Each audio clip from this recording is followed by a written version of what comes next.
उत्तर भारत के एक छोटे से कस्बे में एक पुराना रेलवे स्टेशन था जिसका नाम था कर्णपुरा स्टेशन।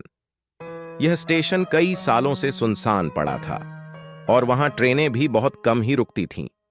लोग कहते थे कि रात के समय स्टेशन पर अजीब घटनाएं होती हैं, लेकिन कोई इस बात को गंभीरता से नहीं लेता था। यह 1990 की बात है। एक दिन रेल विभाग ने स्टेशन को दोबारा शुरू करने का फैसला किया। उन्होंने स्टेशन की मरम्मत कराई और वहां के लिए कुछ कर्मचारियों की नियुक्ति की। नए कर्मचारियों में रमेश नाम का एक युवा भी था, जिसे स्टेशन मास्टर के रूप में नियुक्त किया गया था। रमेश अपने काम के प्रति बहुत जिम्मेदार था और उसने स्टेशन को नए सिरे से व्यवस्थित करना शुरू कर दिया। कुछ दिन सब कुछ सामान्य रहा, लेकिन एक रात रमेश ने महसूस किया कि स्टेशन पर कुछ गड़बड़ है।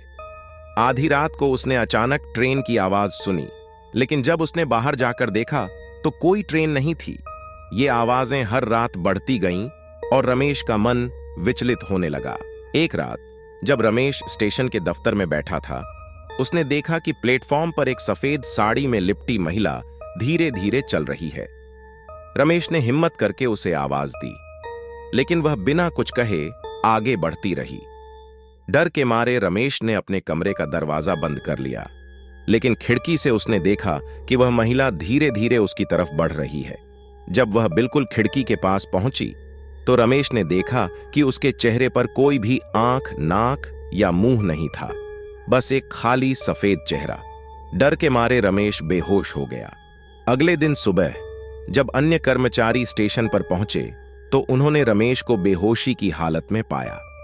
जब उन्होंने उसे होश में लाने की कोशिश की तो रमेश बस यही कहता रहा, वो आ रही है, वो आ रही है। किसी ने उसकी बातों को ज्यादा तवज्जो नहीं दी, लेकिन कुछ दिन बाद रमेश ने अचानक नौकरी छोड़ दी और कभी वापस नहीं आया। धीरे धीरे स्टेशन पर काम करने वाले अन्य कर्मचारियों ने भी उस महिला की परछाई देखी और स्टेशन पर होने वाली अजीब घटनाओं की खबर पूरे कस्बे में फैल गई। लोगों का मानना था कि यह आत्मा एक ऐसी महिला की है जो सालों पहले इसी स्टेशन पर ट्रेन का इंतजार कर रही थी, जब उसे कुछ बदमाशों ने मार दिया था। उसकी आत्मा अब भी उसी ट्रेन का इंतजार कर रही थी जो कभी नहीं आई। धीरे धीरे कर्णपुरा स्टेशन का नाम भूतिया स्टेशन के रूप में मशहूर हो गया। लोग दिन के समय भी वहां जाने से डरने लगे। अंततः रेलवे विभाग ने स्टेशन को हमेशा के लिए बंद कर दिया और आज भी वह स्टेशन वीरान पड़ा है, जहां कोई जाने की हिम्मत नहीं करता। कहते हैं कि रात के समय वहां से गुजरने वाली ट्रेनें भी वहां की खामोशी से डरती हैं और वह स्टेशन आज भी अपने भीतर कई रहस्यों को समेटे हुए है।